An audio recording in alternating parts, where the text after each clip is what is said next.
Hi everyone. Today I'll be solving the question surrounded regions. So you are given an m into n matrix board and containing. So we are given an m into n matrix board which is containing letters X and O capture regions that are surrounded. Okay. So this description of the particular question is pretty bad, I felt.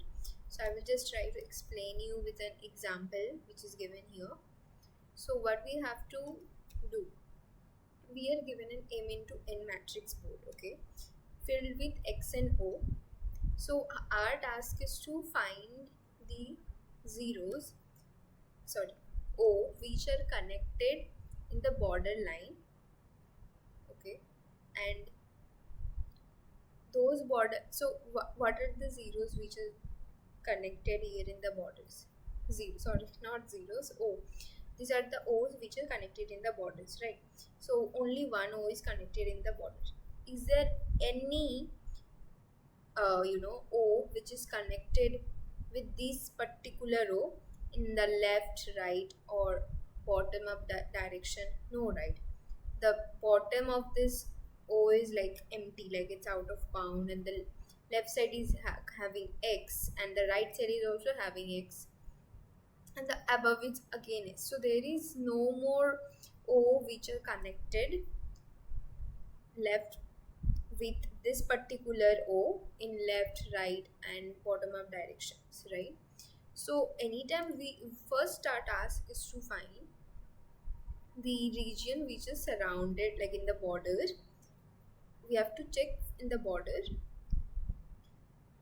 if there is any O or not. Okay, if there is any O in the border, then we have to go and check whether that border O is connected with any of the left, right, bottom up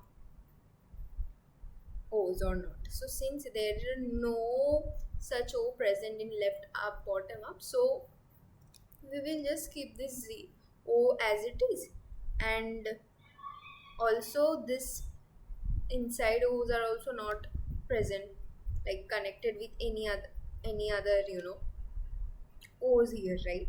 It's completely surrounded with X, right? So the question is saying that the O's which are completely surrounded with X, this particular O is surrounded in every side with X, right? And when this is surrounded with X, only this one is surrounded with, like there is in the bottom there is nothing.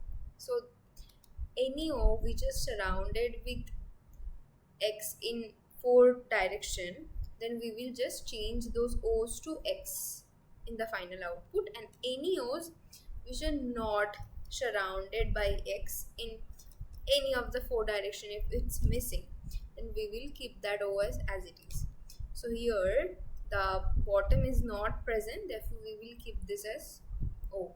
Since here left, right, bottom, up, everything is filled with X for all of these three particular O's, therefore we will be changing that to X. So how would you do? The first thought what comes to your mind, the first thought that came to my mind was like, why not just I can just check with the borders, right? I'll check in the border, like the left, right, and top down border, whether any O's are there or not. Once I find those O's, I can do something with those, right? What something can I do? I will just check whether any other O's are present or not, left, right, bottom up, connected with those border O's or not. If those are connected, then those will also be marked as something, so that can be identified later, right? So we can mark those as, like, if first of all, what is the approach? We will find the O's which are present in the border lines, whether left, right, up, or down. So here O is present there, right? So I will mark it as hash, suppose, okay? And then I'll check whether this O is connected with any other O's. If it is connected, suppose in X, this place of X here was O. If this was connected, then I would mark that as also hash. And similarly, if suppose we're just taking an example, okay, I'll just take an, okay, um, so just imagine this a particular x is filled with o. So if it is, then of course, like lit code haven't given much example, so it's quite difficult, I would say. So suppose just think for now this x is o, okay? So this o is also connected here with this particular o because it's like just above, right, up. So this will also be marked as hash, right?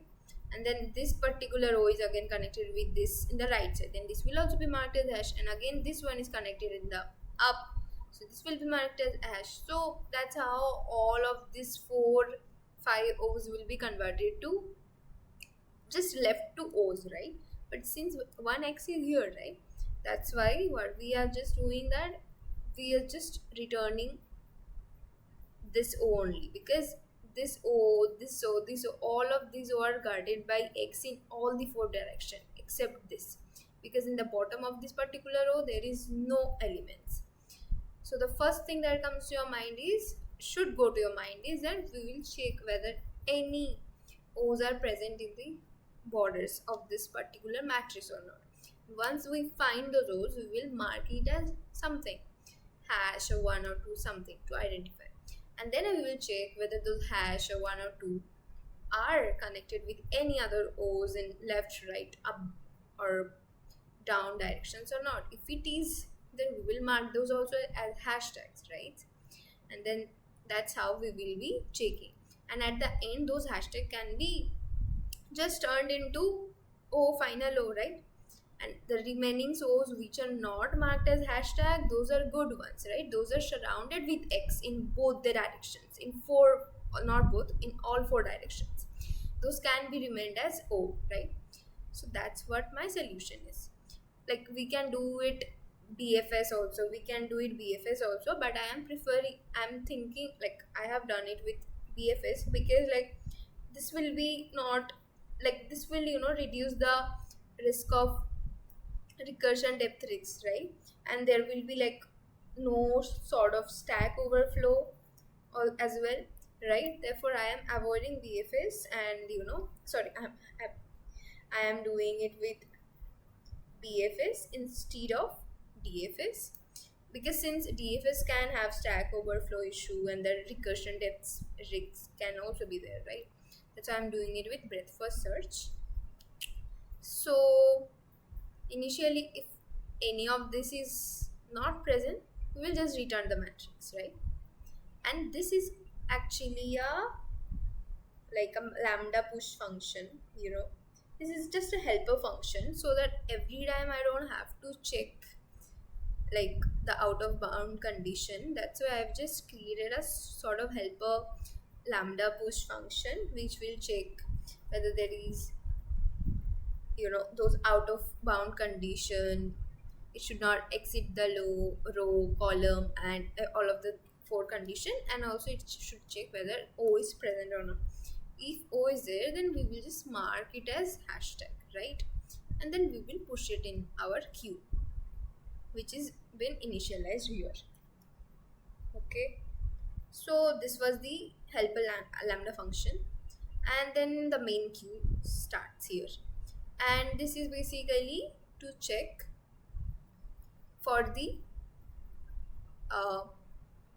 bottom and up border, this part and this bottom and up, therefore 0 and C, and then this row, therefore m-1 and C.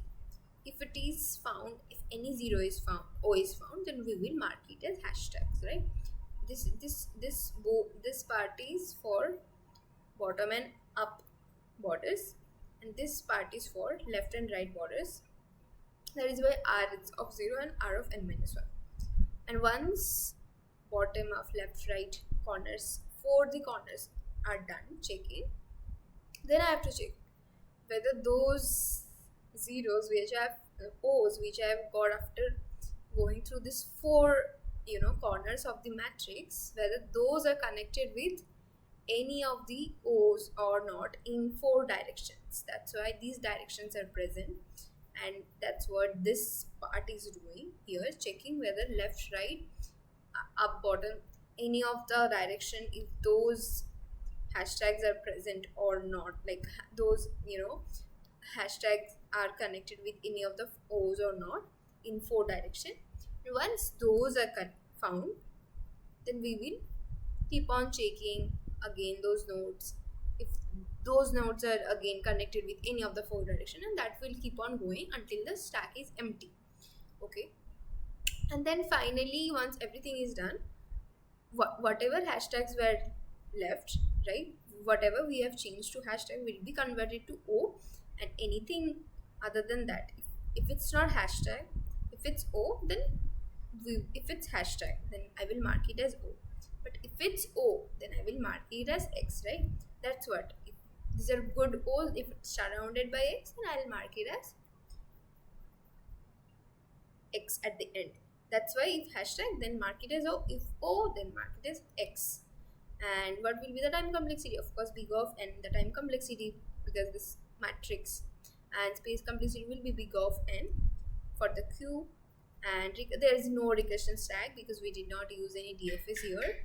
That's the simplicity, like the piece of using DFS for this particular solution. I hope you understood. Simple, just this is a helper function so that I don't have to check all of these 4 conditions again and again. And then again I'm checking the